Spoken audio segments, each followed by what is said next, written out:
ஹரே கிருஷ்ணா. கேக்குதா பேசுறது? ஹரே கிருஷ்ணா மாதாஜி. ஹரே கேக்குது கிருஷ்ணா. மாதாஜி. ஹரே கிருஷ்ணா மாதாஜி, கேக்குது மாதாஜி. ஹரி ஓ. ஸோ நம்ம இன்னைக்கு கீர்த்தனோட கிளாஸ் ஆரம்பிக்கலாம்.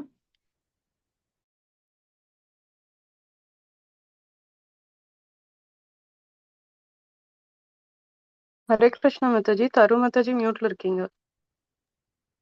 ஹரே கிருஷ்ணா. சாரி மாதாஜி. व्रजे प्रसिद्धं नवनीतचोरं व्रजे प्रसिद्धं नवनीतचोरं गोपाङ्गनानां चदुकुलचोरं गोपाङ्गनानां चदुकुलचोरम् अनेकजन्मार्जितपापचोरम् अनेकजन्मार्जितपापचोरं चौराग्रगण्यं पुरुषं नमामि चौराग्रगण्यं पुरुषं नमामि श्रीराधिकाय हृदयस्य चोरं श्रीराधिकाय हृदयस्य चोरं नवाम्बुदश्यामलकान्तिचोरं नवाम्बुदश्यामलकान्तिचोरं पदाश्रितानां च समस्तचोरं पदाश्रितानां च समस्तचोरं चौराग्रगण्यं पुरुषं नमामि चौराग्रगण्यं पुरुषं नमामि अकिञ्चनीकृत्य पदाश्रितं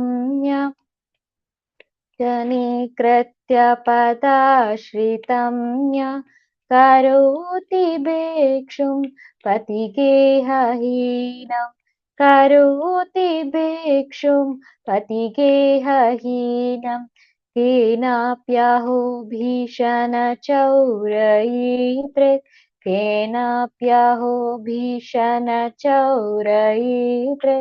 दृष्टश्रुतो वा न जगत्त्रयेऽपि दृष्टश्रुतो वा न जगत्त्रयेऽपि यदीयनामापि हरत्यशेषं यदीयनामापि हरत्यशेषं गिरिप्रसारान् अपि पापराशीन् गिरिप्रसारानपि पापराशीन् आश्चर्यरूपो ननु चौरैर्दृक् आश्चर्यरूपो ननु चौरैर्दृक् श्रुतो वा न मया कदापि दृष्टश्रुतो वा न मया कदापि धनं च मानं च ततेन्द्रियाणि धनं च मानं च ततेन्द्रियाणि प्राणंश्च हृत्वा मम सर्वमेव प्राणंश्च हृत्वा मम सर्वमेव पलायसि कुत्र धृतोऽद्यचौरा पलायसि कुत्र धृतोऽद्यचौरा त्वं भक्तिदाम्नासि मया निरुद्धं त्वं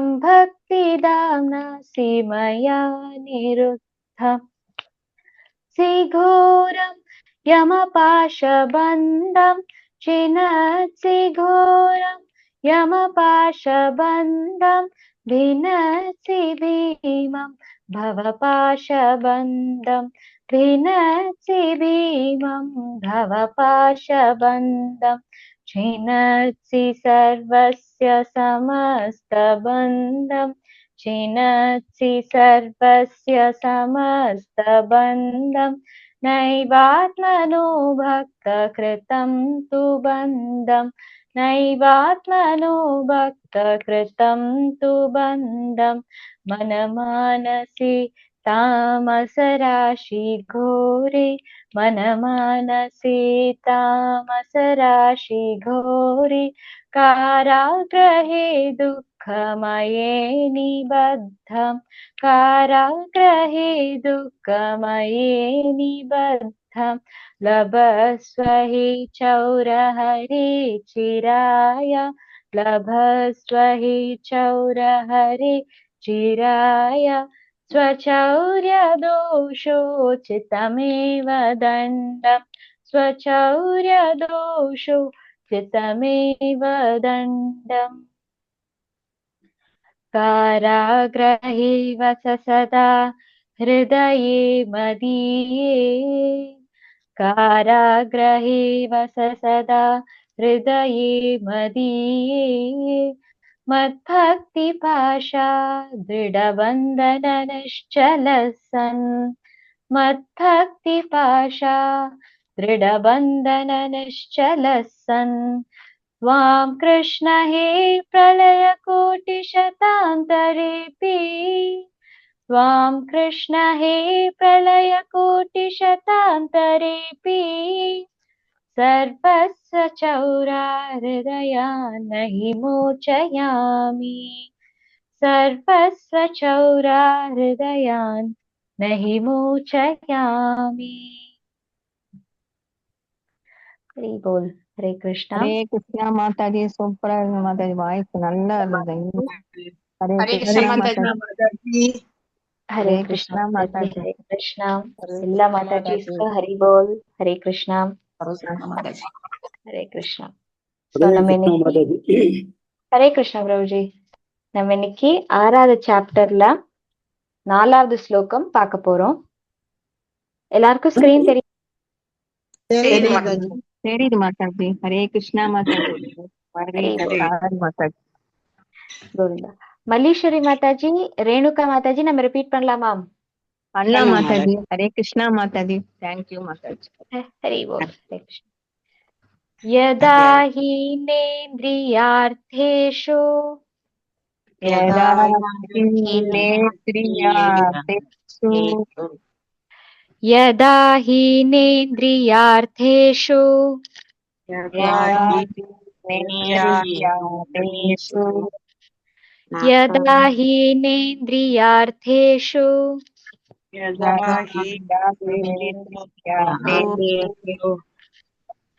न कर्मस्वनुसज्जते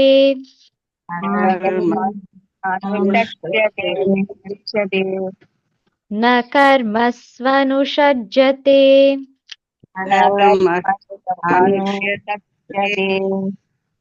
न कर्मस्वनुसज्जते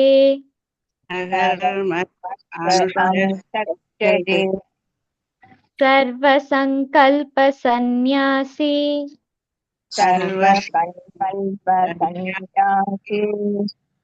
सर्वसङ्कल्पसन्न्यासी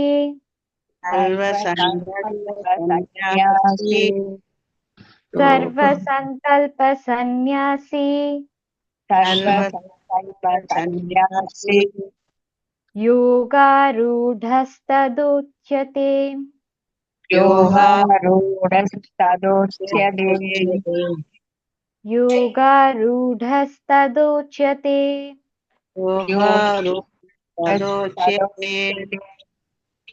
योगारूढस्तदुच्यते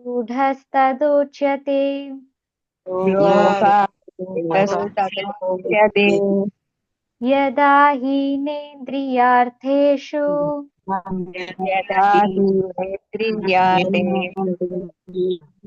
न कर्मस्वनुसज्जते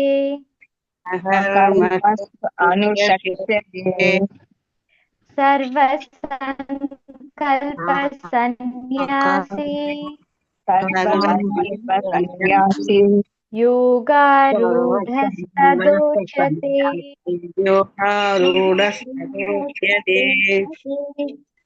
हरि बोल. हरे कृष्णा. ஈஸ்வரி ராணி மாதாஜி வாசிக்கிறீங்களா?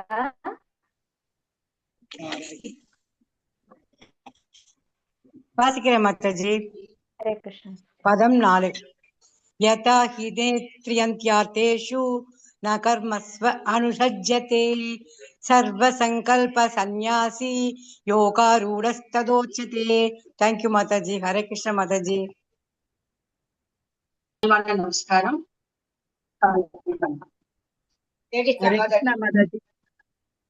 ஓம் அஞ்சான திமிராந்தஸ்ய ஞானாஞ்சனா கலாக்கயா சக்ஷுருன்மிலிதம் ஏனே தஸ்மை ஸ்ரீகுரவே நமக. நமோ ஓம் விஷ்ணு பாதாய ஸ்ரீமதே வேதாந்த சுவாமினே நமஸ்தே சரஸ்வதி தேவி கௌரவாணி பிரச்சாரிணி निर्विशेष शून्यवादी पश्चात देश हरे कृष्णा हरे कृष्णा कृष्णा कृष्णा हरे हरे हरे राम राम राम हरे हरे. వద్దులేమ్మా రాజు సావతి మధ్యాహ్నం వస్తున్నా ఉడు.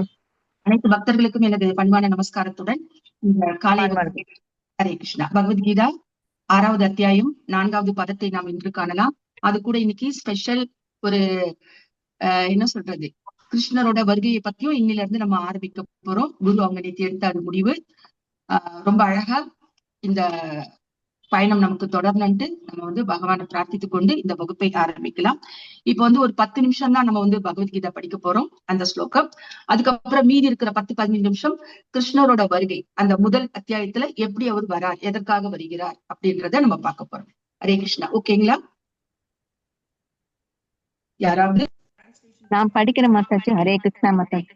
எப்போது ஒருவன் பல நோக்கு செயல்களிலும் புலனுகர்ச்சி மீதும் ஈடுபடாமல் எல்லா பௌதீக ஆசைகளையும் துறந்த நிலையில் உள்ளானோ அப்போது அவன் யோகத்தில் உயர்ந்தவனாக கூறப்படுகிறான். ஹரே கிருஷ்ணா மாதாஜி. ஹரே கிருஷ்ணா. இந்த அத்தியாயத்தோட தலைப்பு என்னன்னு தெரியுமா? நம்ம முதல்ல என்ன பார்த்தோம்? கர்ம யோகம் பார்த்திருக்கிறீங்க இல்லைங்களா? அப்புறம் கிருஷ்ண கர்ம யோகம் பார்த்தோம் இல்லைங்களா? இப்போ தியான யோகம் பார்க்கிறோம். தியான யோகம்னா என்ன? மனதை கட்டுப்படுத்தி கிருஷ்ணரில் நிலை பெற செய்வது. யோகத்தின் மூலம், அதாவது பயிற்சியின் மூலம் ஆத்மாவை தூய்மைப்படுத்துவது, ஆத்மாவை உயர்ந்த இடத்திற்கு கொண்டு செல்வது. அப்ப இதுக்கெல்லாம் என்ன பெயரு? தியான யோகம். அப்ப இந்த ஸ்லோகத்துல பாத்தீங்கன்னா 3 வார்த்தைகள் மிக முக்கியமாக தெரிகிறது. சர்வ சங்கல்ப அப்படின்னா என்ன? எல்லா சுயநலம் விட்டு விடுவது. அடுத்த மாதிரி பாத்தீங்கன்னா சன்னியாசி. யார் இது? உண்மையாக துறந்தவன். யோகரூடா, உயர்ந்த யோக நிலையில் இருப்பவன். அப்போ இந்த ஸ்லோகத்துல டோட்டலா என்ன சொல்ல வராங்க? ஒருவன் டிரான்ஸ்லேஷன்ல சொல்லப்படுவது, ஒருவன் புலன் இன்ப விஷயங்களில் இருந்து என்ன பண்ணணும்? ஒதுங்கி இருக்கணும். கர்மங்கள் செய்யும் போது பலன்களை எதிர்பார்க்க கூடாது, அட்டாச்மெண்ட் இருக்கக்கூடாது. எல்லாம் நம்மளுடைய சுயநலம், சொந்த விருப்பங்களை நாம் துறந்து விட்டால் அவன் ஒரு உயர்ந்த யோக நிலையில் இருப்பவன் அப்படின்றது இந்த ஸ்லோகத்தின் வாயிலாக பகவான் நமக்கு தெரிவிக்கிறார். சரி, பற்பட்ல ஸ்ரீல பிரபுபாதா அவர்கள் நமக்கு என்ன ஒரு அறிவுரை கூறுகிறார்?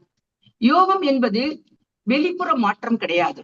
அது எங்க இருக்கணும்? அந்த மாற்றம், சேஞ்சஸ் எங்க வரணும்? நமக்கு உள்ளுக்குள்ளே இருந்தே வரணும். எங்க வரணும்? உள்ளுக்குள்ளே இருந்து வரணும். தூரம் சொன்னா வெறும் காடுக்கு போயிட்டு அங்க போயிட்டு தவம் பண்றது கிடையாது.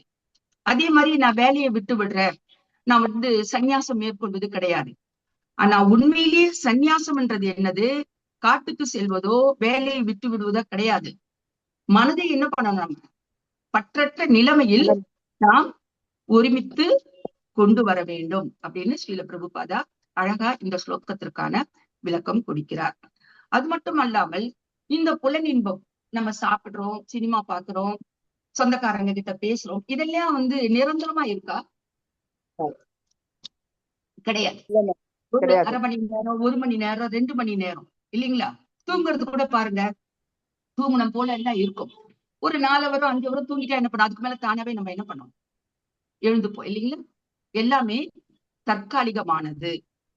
அப்போ இந்த உடல் சுகம் எப்படி இருக்கும்? ஆரம்பத்துல நமக்கு ரொம்ப ஒரு சந்தோஷத்தை கொடுக்கும். பின்னர் எதுல கொண்டு போய் முடியுது? நமக்கு துக்கத்தை கொடுக்கிறது. அப்போ பகவத்கீதா 5வது அத்தியாயம் 22வது பதத்துல பகவான் என்ன கூறுகிறார்? புலனின்பமே துக்கத்திற்கு காரணம். என்ன சொல்ற? புலனின்பமே துக்கத்திற்கு காரணம். மனம் எதில் பற்று கொள்கிறதோ, எதுல அட்டாச்மெண்ட் வச்சுக்கிறோமோ, அப்ப நம்ம வாழ்க்கை என்ன பண்ணுது? அதுல அப்படியே இழுத்து கொண்டே செல்கிறது. பணத்துல பற்று வச்சோம்னா என்ன வருது? நமக்கு அதிகம் சேர்க்கணும்னு வருது. சேர்த்து முடிச்ச பிறகு என்ன வருது? நம்ம எல்லாருக்கும் அதை திருடனிலிருந்து காப்பாற்றுவது ஒரு பயம் வருகிறது இல்லைங்களா? கரெக்டா இல்லைங்களா? உடல்ல பற்று வச்சிருக்கிறோம். உடல்ல வச்ச பிறகு என்ன ஆகுது? வயதான காலத்துல நமக்கு முதுமை வருகிறது, நோய் வருகிறது. அப்ப அந்த தாக்கத்தினால் என்ன பண்றோம்? கவலைப்படுகிறோம். புகழ் புகழ் வந்துதான் என்ன வருது? நமக்கு அகங்காரம் வருகிறது. அதுல என்ன பண்றோம்? நம்ம தான் என்றதை மறந்து விட்டு என்ன பண்றோம்? ரொம்ப திமிராக செயல்படுகிறோம். அப்போ எதுல பற்று வச்சா நமக்கு அமைதி கிடைக்கும்? அப்போ பணத்துல கிடையாது, உடல்ல வைக்க வேண்டாம் சொல்றாங்க, புகழ்லயும் வைக்காதீங்கன்னு சொன்னா அப்ப எதுலதான் நம்ம வைக்கிறது? கிருஷ்ணரை நாம் பற்று வைக்க வேண்டும். அதுதான் நமக்கு அமைதியை கொடுக்கும். அதே நேரத்துல ஸ்ரீல பிரபுபாதா மற்றொரு அறிவுரையும் கூறுகிறார். கர்மம் செய்யலாம், ஆனால் அதில் என்ன இருக்கக்கூடாது? நம்ம நிறைய பார்த்துட்டோம், பற்று இருக்கக்கூடாது. எப்படி? குடும்பம் நடத்தலாம், வேலைகளை செய்யலாம், பொறுப்புகளை ஏற்றுக்கொள்ளலாம். ஆனால் என்ன பண்ணக்கூடாது? நம்ம எதையும் எதிர்பார்ப்பு இல்லாமல் அனைத்தையும் கிருஷ்ண உணர்வில் கிருஷ்ணருக்காக அதை இணைத்து நாம் செயல்பட வேண்டும். உதாரணம் 2.5 ஸ்லோகால சரையோ போக்தும் பக்ஷம் அபிபய லோகே. அப்போ அர்ஜுனர் என்ன சொல்றார்? நான் என்னோட உறவினர்களை கொன்று அந்த சிம்மாசனத்தில் அமர்வதை விட என்ன செய்கிறார்? நான் பிச்சை எடுப்பதே மேல் என்கிறார் இல்லைங்களா? நான் பிச்சையே எடுக்கிறேன், அந்த மாதிரி எனக்கு ஒரு சிம்மாசனம் வேண்டாம். அப்போ பகவான் என்ன சொல்றார்? முட்டாள் மாதிரி பேசாதே, உன்னுடைய சத்திரிய கடமையை நீ செய். என்ன சொல்றார்? சத்திரிய கடமையை செய், பயந்து ஓடி ஒளியக்கூடாது, கோடை என்று உன்னை தூற்றுவார்கள். அதனாலதான் இங்கே ஸ்ரீல பிரபுபாதா சொல்றார், குடும்பம் நடத்தலாம், வேலை செய்யலாம், நம்ம குடும்பத்திற்கான பொறுப்புகளை ஏற்றுக்கொள்ளலாம், அதுல ஒண்ணும் பிரச்சனை கிடையாது. ஆனா அதுல ஒரு அட்டாச்மெண்ட் வைக்காது. அது எல்லாத்தையும் நீ என்ன பண்ணணும்? கிருஷ்ணரோட இணைத்து கொள்ள வேண்டும். புரியுதுங்களா நான் சொல்றது? கிளியரா இருக்கா? ஓகே மாதாஜி. ஓகே. அடுத்த பாயிண்ட் என்ன சொல்றார்? பக்தி இல்லாமல் மனசை கட்டுப்படுத்துவது மிகவும் கடினம். எப்படி? மனம் என்ன பண்ணுது? எதையாவது தேடி ஓடிக்கொண்டே இருக்கிறது. உலக ஆசையை வெறுமனே தடுக்க முடியுமா? முடியாது. அதை தடுக்கணும்னா நமக்கு ஒரு வேலி வேணும். அந்த வேலி என்ன? கிருஷ்ண பக்தியில் நாம் ஈடுபடுவதுதான். 4வது ஸ்கந்தம் 19வது அத்தியாயத்துல பிருது மகராஜன் அவர்கள் அஸ்வமேதம் யாகம் செய்வதற்காக குதிரையை எல்லாம் தயார்படுத்தி வைக்கிறார். ஆனா இந்திரன் என்ன பண்றார்? பயப்படுறார். ஏன்னா மனம் எப்போதாவது தேடிக்கொண்டே இருக்கிறது. இந்திர பதவி போயிடுமோன்னு பயந்துட்டு என்ன பண்றார்? போலி சாமியாராக அந்த குதிரையை என்ன பண்றார்? அந்த இடத்துல இருந்து கொண்டு போய் விடுகிறார். அப்போ அந்த இந்திரன் அவ்வளவு தேவர்கள் உயர்ந்த லோகத்துல இருக்கிறவங்களுக்கே மனசை என்ன பண்ண முடியல? கட்டுப்படுத்த முடியல. அவங்களாலேயே முடியலன்னா அப்ப நம்ம எல்லாம் ஏமாத்திரம் சொல்லுங்க பாக்கலாம். கரெக்டா இல்லைங்களா? அதனாலதான் நம்ம எப்பவுமே எதுல இருக்கணும்? நம்ம இந்த சத்சங்கத்துல இருக்கணும். அவங்க கூட இருக்கும்போது நம்மள என்ன பண்ணுவாங்க? நல்ல ஒரு செயல்பாட்டில் அழைத்து செல்வார்கள். இப்ப பாத்தீங்க இல்லைங்களா? எத்தனை பேர் இது வாங்கி இருக்கிறீங்க, தீட்சை வாங்கறதுக்கான ஏற்பாடுகள் இப்ப கலந்துகிட்டீங்க இல்லைங்களா? ஷெல்டர் வாங்கி இருக்கிறீங்க இல்லைங்களா? 16 பேர், இன்னும் 2 பேர் இருக்கிறாங்க கிருஷ்ணா மெர்சி, அவங்கள வாங்கிடுவாங்க. இது எப்படி நடந்தது? பெருமையை தடுக்க முடியாது. கிருஷ்ண பக்தியில் நாம் ஈடுபடுத்தினால்தான் இது வந்தது நமக்கு இல்லைங்களா? அதுக்கான உழைப்பு குரு மாதாஜி அவங்க ஃபேமிலி, அதுக்கு பின்னாடி உள்ள பக்தர்கள் நமக்கு தொடர்ந்து நம்மளுக்கு போதனைகளை அளித்து வருகிறார்கள், பாடுபடுகிறார்கள். அது கூட நம்மள அதை ஏத்துக்கொண்டு என்ன பண்றோம்? அவங்க கூடவே இந்த பிரயாணம் செய்வதனால்தான் இந்த வெற்றிகரமான 16-18 பேருக்கான ஷெல்டர் இன்னைக்கு நடைபெற்று இருக்கிறது. இல்ல உண்மையா இல்லைங்களா? உண்மைதான். அப்ப இந்த வெற்றிக்கு எது முக்கியமா காரணமாக இருக்கிறது?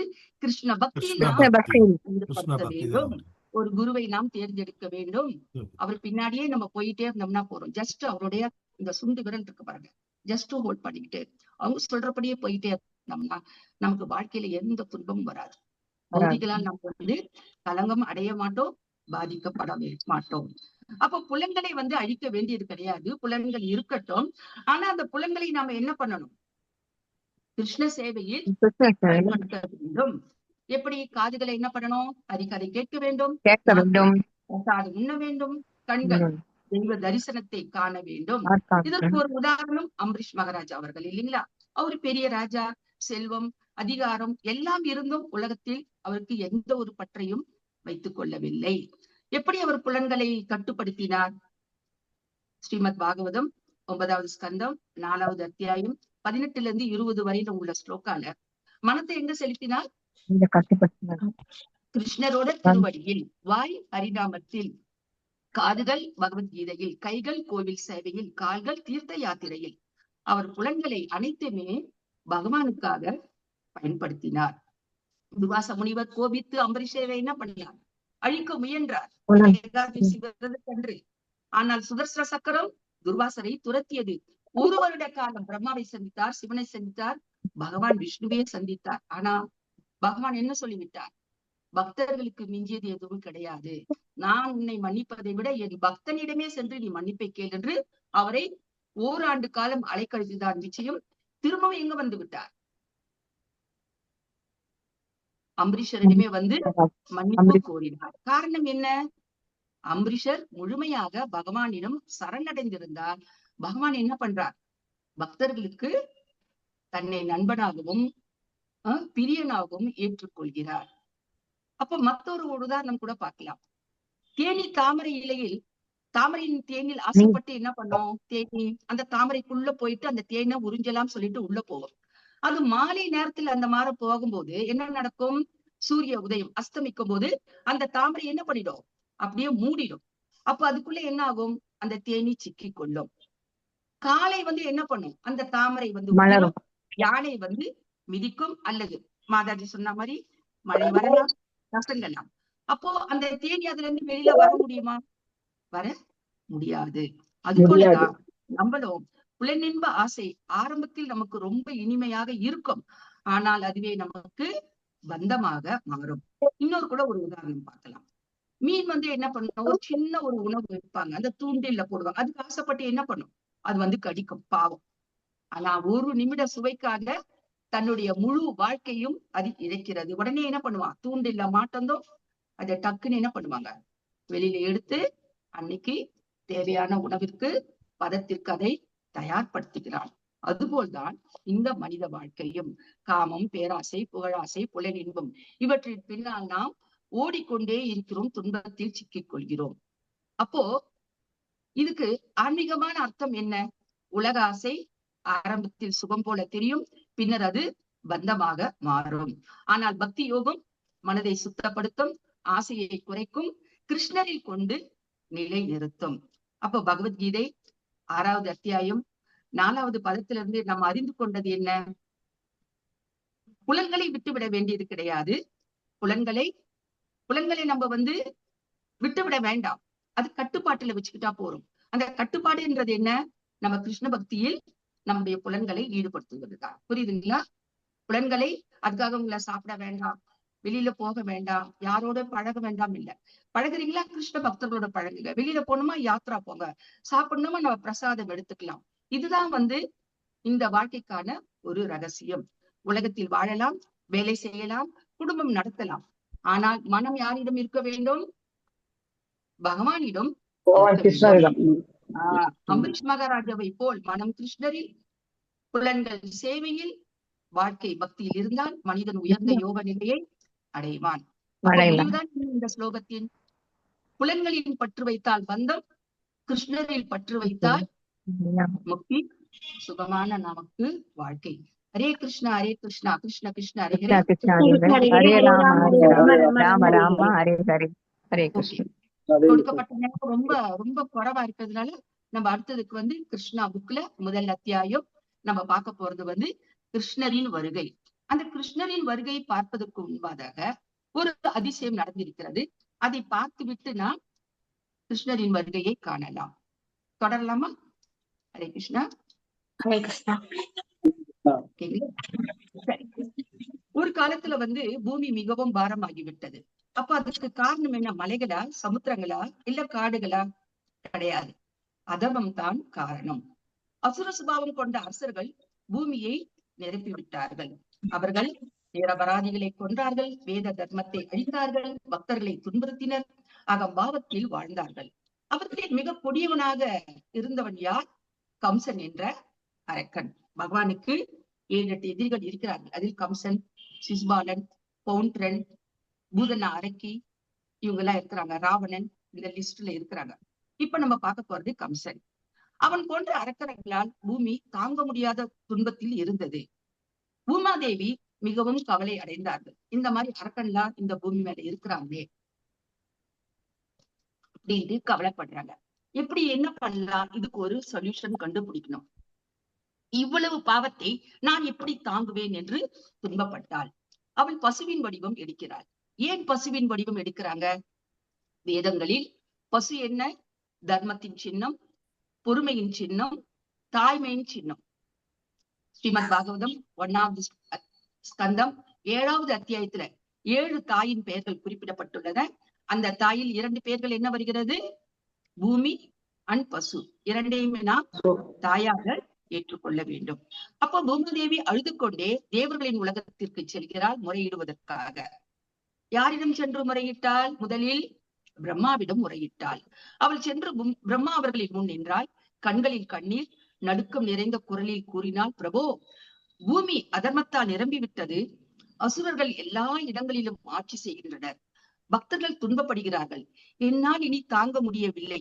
பிரம்மா இதை கேட்டதும் பூமாதேவியின் வருத்தத்தை குறித்து மிகவும் கவலை அடைந்தார். அவர்கள் அனைவரும் சேர்ந்து எங்கு சென்றார்கள்? தேவர்களிடம் சென்றார்கள். பிறகு சிவன், இந்திரன், மற்ற தேவர்கள் எல்லாரும் அங்கு ஒன்று சேர்ந்தனர். அவர்கள் பூமாதேவியின் துன்பத்தை பார்த்து வருந்தினர். முதலில் யார்கிட்ட கம்ப்ளைண்ட் பண்ணாங்க? அந்த அம்மா இந்த கம்சன் வந்ததுனால பிரம்மா கிட்ட போனாங்க. பிரம்மா என்ன சொன்னாங்க? அது மட்டும் இல்லாமல் தேவேந்திரர்கள் எல்லாரும் இந்த பூமாதேவிக்கு உதவி பண்றதுக்காக வராங்க. சிவன் வந்தார், இந்திரன் வந்தார், மற்ற தேவர்கள் அனைவரும் அங்கே வந்தார்கள். அவர்கள் பூமாதேவியின் துன்பத்தை பார்த்து வருந்தினர். ஏனெனில் அதர்மம் அதிகரிக்கும் போது முதலில் துன்பப்படுவது யாரு? பக்தர்கள் தான், நிரபராதிகள். கரெக்ட் இல்லைங்களா? இப்ப நமக்கு கூட, இப்ப நம்ம ஊர்ல கூட அக்கம் பக்கத்துல கூட சரியில்லைன்னா யார் நம்ம பாதிக்க போறோம்? அமைதியா இருப்போம், நம்ம பாட்டு நம்ம ஆன்மீக செயலை பார்த்துக்கிட்டு. ஆனா பக்கத்து வீட்டுல பாருங்க, அபார்ட்மெண்ட்ல எப்ப பார்த்தாலும் ஒரு மியூசிக் போட்டோ, டிவி போட்டோ, இல்ல குழந்தைங்க எல்லாம் இது பண்ணா யாரு பாதிக்கப்படுகிறார்கள்? பக்தர்கள் பாதிக்கப்படுகின்றனர். அப்போ பிரம்மா கூறுகிறார், நாம் எல்லோரும் சேர்ந்து பரமாத்மாவிடம் பிரார்த்தனை செய்யலாம் அப்படின்னு பிரம்மா சொல்றார். அப்ப தேவர்களாக எல்லாரையும் அழைச்சுக்கிட்டு என்ன பண்றாங்க? எல்லாரும் சேர்ந்து சிறிய சாகரம் என்ற பால் சமுத்திரத்துக்கு சென்றனர். க்ஷீரம் என்றால் பால், சாகரம் என்றால் கடல். அதாவது அதுக்கு பேர் பால் கடல் சொன்னாலும் பரவாயில்ல, பால் சமுத்திரம்னு சொல்லலாம். வேதத்துல கூறப்பட்டுள்ள இந்த பிரபஞ்சத்தின் மிக உயர்ந்த தெய்வீக பகுதிகளில் ஒன்றுதான் இந்த க்ஷீர சாகரம். அப்போ விஷ்ணு அங்க எப்படி இருக்கிறார்? ஆதிகேசவன் மீது பள்ளி கொண்டிருப்பார். அவருடன் யார் இருப்பார்கள்? லக்ஷ்மி தேவியும் இருப்பார்கள். ஏதாவது பிரச்சனை என்றால் இந்த தேவர்கள் பிரம்மா உட்பட சிவன், இந்திரன் அனைவரும் விஷ்ணுவிடம் சென்று பிரார்த்தனை செய்வார்கள். அப்போ அந்த இடத்துல லார்ட் விஷ்ணு இருக்கிறாங்க. அப்போ என்ன சொல்றாங்க? புருஷ சூக்த பிரார்த்தனை என்று செய்தனர். அனைத்து தேவர்களும் கைகளை கூப்பி நின்றார்கள். பிரம்மா அவர்கள் புருஷ சூக்தம் என்ற வேத சுதியை அங்கு பாடினார். அவர்கள் மனதில் என்ன? எல்லோருக்கும் ஒரே வேண்டுதல் தான். என்ன? இந்த அசுரர்களிடமிருந்து காப்பாற்ற வேண்டும். பகவானே, பூமியை காப்பாற்றுங்கள், பக்தர்களை பாதுகாத்து அருளுங்கள்.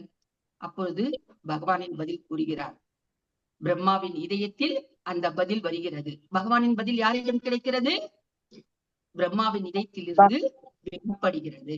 பகவான் கூறினார், நான் விரைவில் யதுவம்சத்தில் அவதரிப்பேன், கிருஷ்ணராக பூமிக்கு வருவேன் என்று பகவான் பிரம்மாவின் இதயத்தின் மூலமாக அதை வெளிப்படுத்துகிறார். அசுரலை அழிப்பேன், பக்தர்களை காப்பாற்றுவேன். பகவான் மேலும் கூறினார், அப்படி நான் வர வேண்டுமானால் நீங்கள் யதுவம்சத்தில் பிறக்க வேண்டும் என்று தேவர்களுக்கு உத்தரவு பிறப்பித்தார். அங்குள்ள தேவர்கள் இருக்கிறாங்க இல்லைங்களா, அவங்க எல்லாரும் என்ன சொல்லிட்டாரு? பிரம்மா, இந்திரன், சிவன் மத்த எல்லாரையும் தவிர என்ன பண்ணிட்டாங்க? நீங்க எல்லாம் என்ன பண்ணணும்? யதுவம்சத்தில் பிறக்க வேண்டும். அதனால் பல தேவர்கள், யதுக்கள், கோபர்கள், கோபிகைகள் ஆக பூமியில் பிறக்க தயாரானார்கள். இப்ப தெரியுதா யாதவர்கள் யாருன்ட்டு? ஹரே கிருஷ்ணா. ஹரே கிருஷ்ணா. அவர்கள் எஸ் மாதாஜி. தேவர்கள் பகவானால் வரவழைக்கப்பட்டவர்கள். இந்த நிகழ்வு ஒரு பெரிய உண்மையை காட்டுகிறது. உலகத்தில் அதர்மம் அதிகரிக்கும் போது பகவான் அமைதியாக பார்த்து கொண்டிருக்கவில்லை. இதற்கான ஸ்லோகம் என்ன? எந்த ஸ்லோகம் இருக்கு பகவத்கீதையில? यदा यदा நான் धर्मस्य यदा यदा हि धर्मस्य ग्लानिर्भवति யதா भारतस्य கிளானிர் பவதி பாரத. भवति भारतस्य தர்மம் குறையும் போது நான் அவதரிக்கிறேன் என்று கூறுகிறார். பூமாதேவி நேரடியாக கிருஷ்ணரிடம் செல்லவில்லை. எப்படி போனாங்க? முதலில் பிரம்மா, பிறகு தேவர்கள் மூலம் சென்றார். இதிலிருந்து நமக்கு என்ன புரிகிறது? குரு சாது பரம்பரா முக்தி. அதுதான் இப்ப நம்ம பண்ணிட்டு இருக்கிறோம் இல்லைங்களா? நம்ம எப்படி பயிற்சி எடுக்கிறோம்? டைரக்டா கிருஷ்ணர்கிட்ட பயிற்சி எடுக்கிறோமா? இல்ல, குரு இல்ல, குருவின் மூலமா நாம் பயிற்சி இருக்கின்றோம். இன்றும் உலகத்தில் வன்முறை, பொறாமை, ஏமாற்று அதிகரித்துக் கொண்டுதான் இருக்கிறது. ஆனால் பக்தர்கள் கவலைப்பட வேண்டாம். ஏனெனில் பகவான் எப்போதும் பக்தர்களை காப்பாற்றுகிறார். அந்த நாள் பால் சமுத்திரத்தில் நடந்த பிரார்த்தனை ஒரு சாதாரண வழிபாடு கிடையாது. அன்னைக்கு அவங்க பிரேயர் பண்ணாங்க இல்லைங்களா இந்த பூமாதேவிக்காக, அது சாதாரண பிரேயர் கிடையாது. பகவான் இறங்கி வந்து 18 நாள் குருஷேத்திரத்தில் போர் புரிந்து அரசாட்சியை மீட்டு 64 கோடி மக்களுக்கு மேலே கொண்டாரு இல்லைங்களா? ஒரே இடத்துல வர வச்சு, அதுதானே இருக்கு ஃபர்ஸ்ட் ஸ்லோகத்துல, முதல் அத்தியாயத்துல வரதெல்லாம் போருக்கு முன்னாடி சொல்றாங்க இல்லைங்களா? ஒரே இடத்துல எல்லாரையும் நான் வர வச்சிருக்கிறேன். அர்ஜுனா, நீ அம்பை எடுத்தால் போறோம், நீ கவலைப்படாதே, நான் ஏற்கனவே அவர்களை எல்லாரையும் ஒன்னா வர வச்சிருக்கிறேன். அது மட்டும் இல்லாமல் ஏற்கனவே கொன்று விட்டேன். நீ ஜஸ்ட் அம்பை விடு, நீ பதவி எடுத்துக்கோ, பேர் வாங்கிக்கோ, புகழ வாங்கிக்கோ சொன்னாரா இல்லைங்களா? அப்போ சொன்னார் மாதாஜி. அந்த பிரார்த்தனையினாலதான் பகவான் வந்து இங்க கீழே இறங்கி வருகிறார். இதுவே வந்து கிருஷ்ண அவதாரத்தின் ஆரம்பம். பூமாதேவியின் கண்ணீர், பக்தர்களின் வேதனை, தேவர்களின் பிரார்த்தனை, இவை அனைத்தும் சேர்ந்து பகவானை பூமிக்கு வரவழைத்தது. பகவத்கீதா 4.8 என்ன சொல்றாங்க ஞாபகம் இருக்கா? 4.7 பார்த்தோம். அடுத்த ஸ்லோகா என்ன? பகவான் வரத்துக்கான காரணம் பரித்ராணாய சாதுனாம் விநாசாய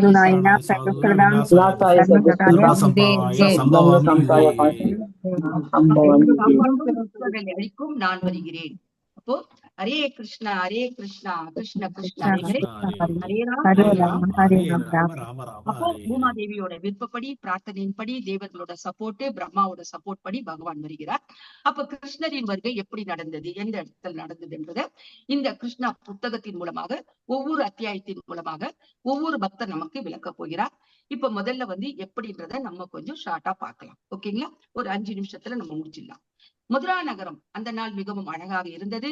அரண்மனைகள் அலங்கரிக்கப்பட்டிருந்தன, வேத மந்திரங்கள் ஒலித்தன, மங்கள வாத்தியங்கள் முழங்கின. எது வம்சத்தின் புகழ்பெற்ற மகனான வசுதேவர் அவர்களுக்கும் பரம பாக்கியசாலியான தேவிகி அவர்களுக்கும் என்ன நடந்தது?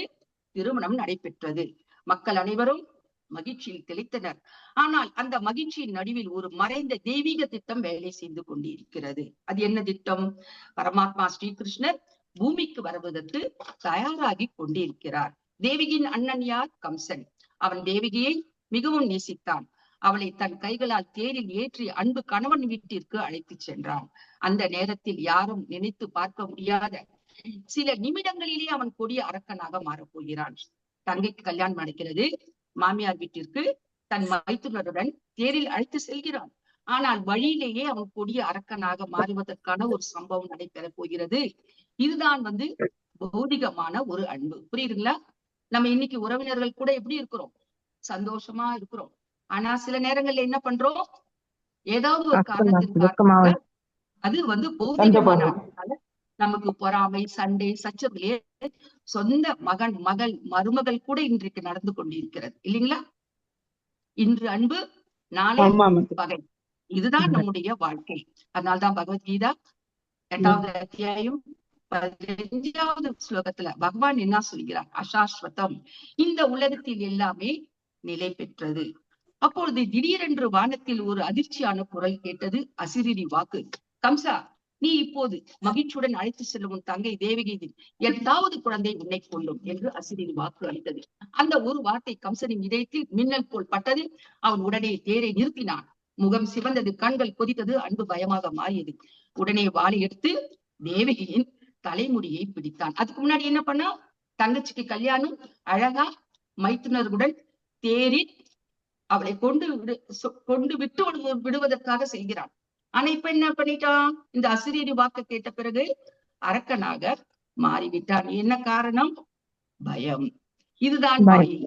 மாயை மனிதனின் புத்தியை திருடிவிடும். ஒரு நிமிஷத்திற்கு முன்பு என் தங்கை என்று அழைத்தவன் அடுத்த நிமிஷம் எதிரி என்று நினைத்தான். இன்றும் இதையே நாம் பார்க்கிறோம். சொத்து, பணம், பதவி, அகம்பாவம், இவைகளுக்காக உறவுகள் என்ன படுகின்றன? தொடர்கின்றனவா இல்ல முறிகின்றனவா? தொடர்கின்றன. முறிகின்றன. உறவுகள் தொடராது. இந்த சொத்து, பணம், பதவி, அகம்பாவம் வரும்போது இல்லைங்களா, பெரிய கூட்டு குடும்பம் அது என்ன ஆகுது? பணத்தோட சொத்து பிரச்சனை வரும்போது அம்மா அப்பா இருக்கிற வரையிலும் தான், மாமனார் மாமியார் இருக்க ஒரு அண்ணன் தம்பிங்க எல்லாரும் ஒண்ணு இருப்பாங்க. அவங்க இறந்த பிறகு அந்த பாகத்தில் சம பங்கு கிடைக்கவில்லை என்றால் என்ன ஆகுறது? அது குடும்பம் இல்லைங்களா? இதை நம்ம பாக்குறோம் இல்லைங்களா?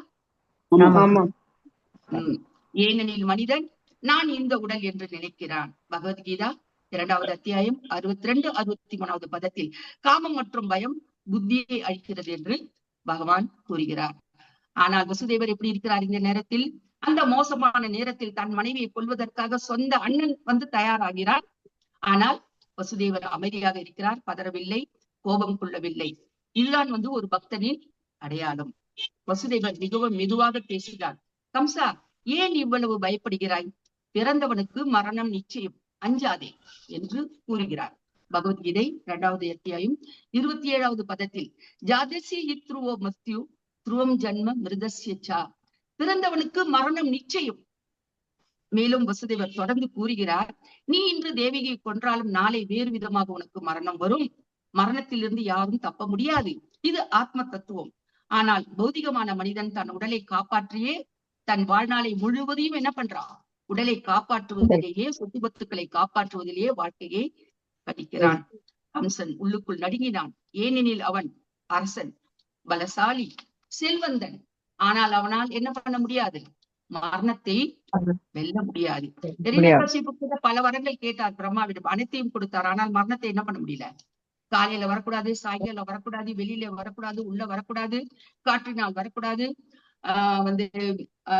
ஆகாயத்தினால் வரக்கூடாது, என்னென்னவோ கட்டளைகள் இட்டார் இல்லைங்களா? ஆனா கடைசியில நரசிம்ம பகவானால் கொல்லப்பட்டார். மரணத்தை யாராலும் வெல்ல முடியாது. இதுதான் உலகத்தின் மிக பெரும் ஒரு துயரம். வசுதேவர் இறுதியில் கூறுகிறார் தன் மைத்துனரிடம், தேவியை கொல்ல வேண்டாம், அவளுக்கு பிறக்கும் குழந்தைகளை நான் உன்னிடமே கொடுத்து விடுகிறேன். அப்பொழுதுதான் கொஞ்சம் அவனுக்கு மூச்சு வந்தது. யாருக்கு? கம்சனுக்கு. அப்பா, எத்தனை குழந்தை பிறந்தாலும் தங்கச்சி குழந்தைங்களா மைத்துனர் கொடுக்கறதுக்கு ஒப்புக்கொண்டார் அப்படின்னு சொல்லிட்டு இந்த தற்காலிகமான பாதுகாப்பை நினைத்து அவன் மிகவும் சந்தோஷப்பட்டான். கிடையாது, அவன் தேவியை இப்பொழுது விட்டு விட்டான். ஆனால் அவன் எப்படி நம்மை காப்பாற்றுவது? அந்த பயம் தொடர்ந்து கொண்டே இருந்தது. சில காலம் கழித்து மகா பக்தரான நாரத முனிவர் அவர்கள் கம்சனை சந்தித்தார். இப்பொழுதுதான் கிளைமேக்ஸ் ஆரம்பிக்கிறது. நாரதர் கூறினார், கம்சா, யதுவம்சத்தில் உள்ளவர்கள் சாதாரண மனிதர்கள் அல்ல, பல தேவர்கள் பூமியில் பிறந்துள்ளனர். பகவான் விரைவில் அவதரிக்க போகிறார். இதை கேட்ட கம்சனுக்கு இன்னும் பயம் வந்துடுச்சது. எதற்காக நாரதர் இதை கம்சனர்கிட்ட சொன்னார்னு பார்த்தோம்னா, அப்ப நாரதர் கம்சனை தூண்டினாரா? உண்மையில் பகவானின் அவதாரத்தை விரைவுபடுத்த சீக்கிரமாக வர வேண்டும். ஏன்னா இந்த குழந்தைகளை ஒன் பை ஒன்னு என்ன பண்ண போறான்? கம்சன் கொல்ல போகிறான். அதனால பகவானின் அவதாரத்தை விரைவுபடுத்தவும், பக்தர்களின் மகிமையை வெளிவுபடுத்தவும், அசுரர்களை அழிக்கவும் நாரதர் என்ன பண்றார்? இந்த செய்தியை கம்சனுக்கு தெரிவிக்கிறார். கம்சன் உடனே தேவிக்கு, வசுதேவர் இருவரை என்ன பண்ணான்? இந்த செய்தியை கேட்டதும் சிறையில் அடைத்தான். இரும்பு சங்கிலிகள், காவலர்கள் ஆனால் அந்த சிறை சில நாட்களில் உலகத்தில் மிக முக்கிய புனிதமான இடமாக மாறி இருக்கிறது. என்ன காரணம்? அது சிறைதான். இருள் இருக்கிறது, காவலர்கள் இருக்கிறார்கள், இரும்பு சங்கிலிகள் இருக்கிறது. இருந்தாலும் மிக புனிதமான இடமாக மாறப்போகிறது. காரணம், அங்கு பகவான் ஸ்ரீ கிருஷ்ணர் அவதரிக்க போகிறார். ஆனா அவனுக்கு தெரியாது. தேவிக்கு குழந்தைகள் பிறந்தார்கள். வசுதேவர் உண்மையை காப்பாற்றினார். ஒவ்வொரு குழந்தையையும் கம்சனிடம் கொண்டு சென்றார். கம்சன் ஒரு குழந்தையும் விடவில்லை, ஒன்றன் பின் ஒன்றாக கொன்று கொண்டே இருந்தான். பயம் மனிதனை அரக்கனாக மாற்றும். இன்று மனிதர்கள் வேலை பயம், நோய் பயம், மரண பயம் என்று எண்ணற்ற பயங்களில் நாம் என்ன பண்ணிக்கிறோம்? ஊசலாடி கொண்டிருக்கின்றோம், வாழ்ந்து கொண்டிருக்கின்றோம் இல்லைங்களா? ஏதாவது ஒரு பயம் இல்லாம இருக்கா? ஏதாவது ஒரு பயம், வேலைக்காரி வரலனா பயம், கரண்ட் போயிடுமோன்னு பயம், சம்பளம் வரலனா பயம், குடும்பத்துல உண்டாயிடும் பயம், டாக்டருக்கு போய் ஒரு ஸ்கேன் பண்ணா கூட என்ன ரிப்போர்ட் வருமோன்னு ஒரு பயம். பயத்துலதானே இருக்கிறோம். கோபம், பதட்டம், அமைதி, இதனால் மக்கள் அதிகமாக பாதிக்கப்படுகின்றனர். அப்ப இந்த கம்சனுக்கோ இவங்களுக்கு எத்தனை குழந்தை பிறக்க போகுதுன்னு தெரியலே, எது நம்மளை கொல்ல போகுது என்ற பயத்துல 8வது குழந்தை வரத்துக்காக அவன் காத்து கொண்டிருக்கிறான். கம்சன் சாப்பிடும் போது, தூங்கும் போது, நடக்கும் போது எப்பொழுதுமே கிருஷ்ணரை நினைத்தான். ஆனால் அது தூய பக்தியில நினைச்சானா? கிடையாது. அவ பயத்தினால் அவனை நினைக்கிறான். அதனாலதான் இதுல பாகவதம் 7வது ஸ்கந்தம் 1வது அத்தியாயம் 31வது பதத்துல சொல்றாங்க, யுதிஷ்ட மகாராஜனே, காமத்தால் கோபியர்களும் பயத்தால் கம்சனும் கிருஷ்ணரின் கருணையை பெற்றனர். கோபியர்கள் எப்படி பெற்றாங்க? பயத்தால். துவேஷத்தால் சிசுபாலன், பயத்தால் கம்சன், குடும்ப உறவினால் யாதவர்கள் கிருஷ்ணரின் கருணையை பெற்றனர். சிறந்த நட்பினால் பாண்டவர்களாகிய நீங்களும், பக்தி தொண்டினால் பக்தர்களாகிய நாங்களும் கிருஷ்ணரின் கருணையை பெற்றோம். ஆனா எல்லாரும் பண்ணது பாருங்க கரெக்டா இருக்கு. காமத்தால் கோபியர்கள், குடும்ப உறவினால் யாதவர்கள், நட்பினால் பாண்டவர்கள், பக்தி தொண்டினால் நாங்கள். ஆனால் துவேஷத்தால் சிசுபாலனும், பயத்தினால் கம்சனும் கருணையை பெறுகின்றான். அப்ப அதே அத்தியாயத்திலே இன்னொரு ஸ்லோகா பாத்தீங்கன்னா 32வது ஸ்லோகால சொல்றாங்க, உபயானே மனக கிருஷ்ண நிவேஷையார்.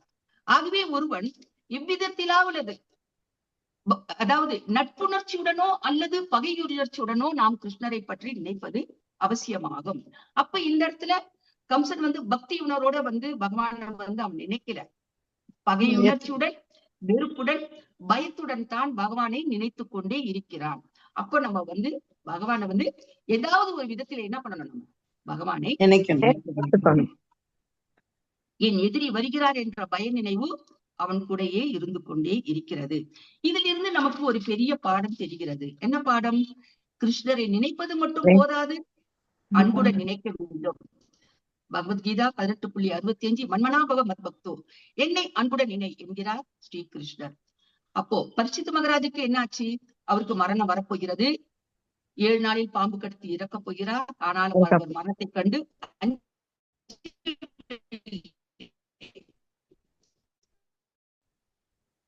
சுகதேவ கோஸ்வாமி சந்தித்து என்ன பண்றார்? ஸ்ரீமத் பாகவதம் படிக்கிறார். பகவானை நினைக்கவில்லை, பகவானின் எதிரியாக இருக்கிறான். ஆகையினால் தான் அவன் மரணத்தில் இருக்கின்றான். கிருஷ்ண கதையை கேட்டதால் அவர் மரணத்தை அமைதியாக ஏற்றுக்கொண்டார் பரீட்சித் மகாராஜ் அவர்கள். அப்ப முடிவுதான் என்ன?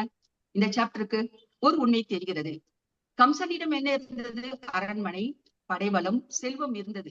ஆனால் மனதில் அமைதி கிடையாது, பயம் மட்டும்தான் இருந்தது. காரணம் அவன் பக்தன் கிடையாது. ஆனால் வசுதேவர் சிறையில் இருக்கிறார், இருள் இருக்கிறது, துன்பம் இருக்கிறது. ஆனால் அந்த இடத்தில் உண்மை இருந்தது. அதனால்தான் தன்னுடைய 6 குழந்தைகளை என்ன பண்ணிட்டார்? கம்சனிடம் கொடுத்து விட்டார். இந்த உலகம் நமக்கு பாதுகாப்பு தராது. ஆனால் ஹரிநாமும், பகவத்தும், குரு, பக்தர்கள் சங்கம் நமக்கு உண்மையான ஒரு பாதுகாப்பை, ப்ரொடெக்ஷன் அளிக்கிறது. பகவத்கீதா 18.66 சர்வதம்மான் பரித்தஜ்ய மாமேகம் சரணம் விஜ அகம் துவாம் சர்வ பாபேப்யோ மோஷயிஷ்யாமி மாசுசக.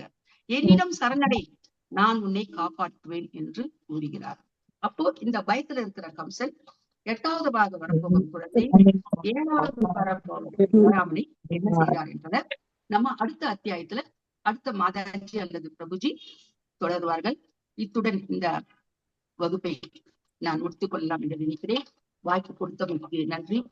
பொறுமையாக கேட்ட பக்தர்கள் அனைவருக்கும் மீண்டும்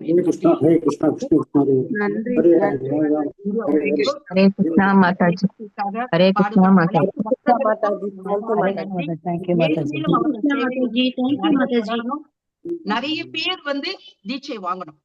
அதற்கான நாம் ஹரே கிருஷ்ணா மகா மந்திரம் 3 முறை சொல்லலாம்.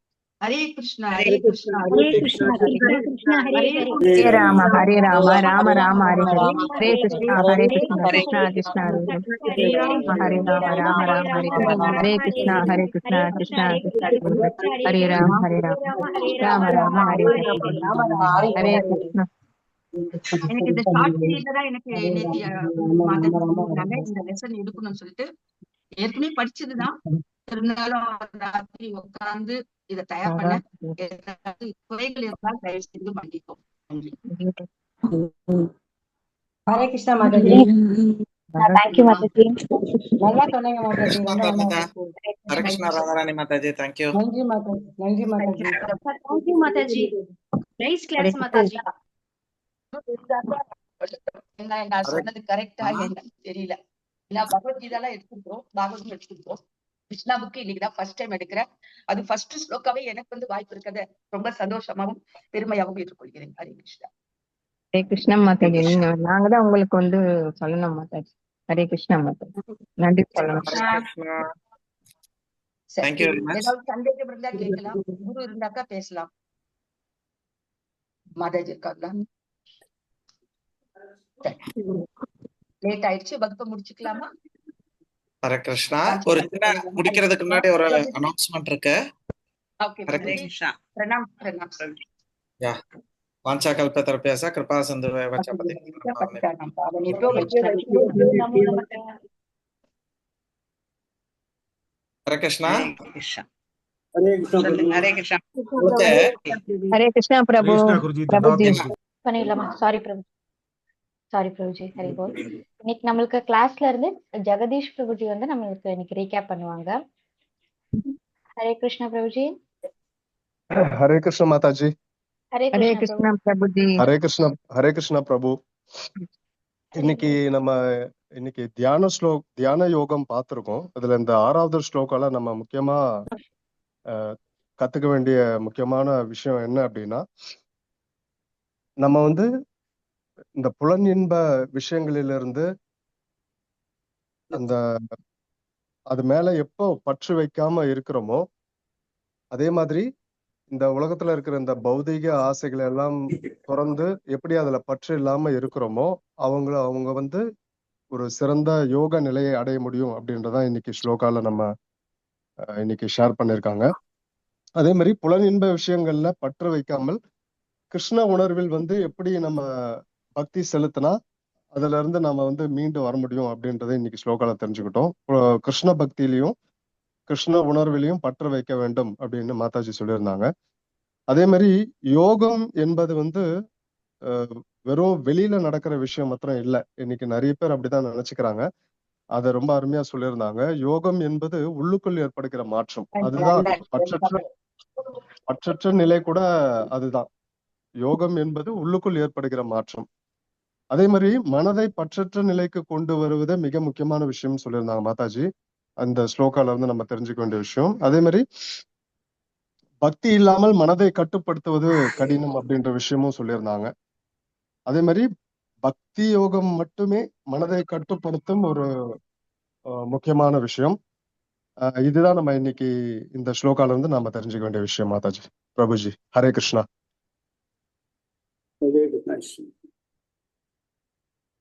சொல்லிட்டீங்க பிரபு. ஹரே கிருஷ்ணா. அருமை பிரபு. நன்றி. ஹரே கிருஷ்ணா. ஹரே கிருஷ்ணா. தேங்க்யூ ஜெகதீஷ் பிரபுஜி. ஹரி போல். ஹரே கிருஷ்ணா பிரபு. தேங்க்யூ மாதாஜி. ஹரே கிருஷ்ணா மாதாஜி.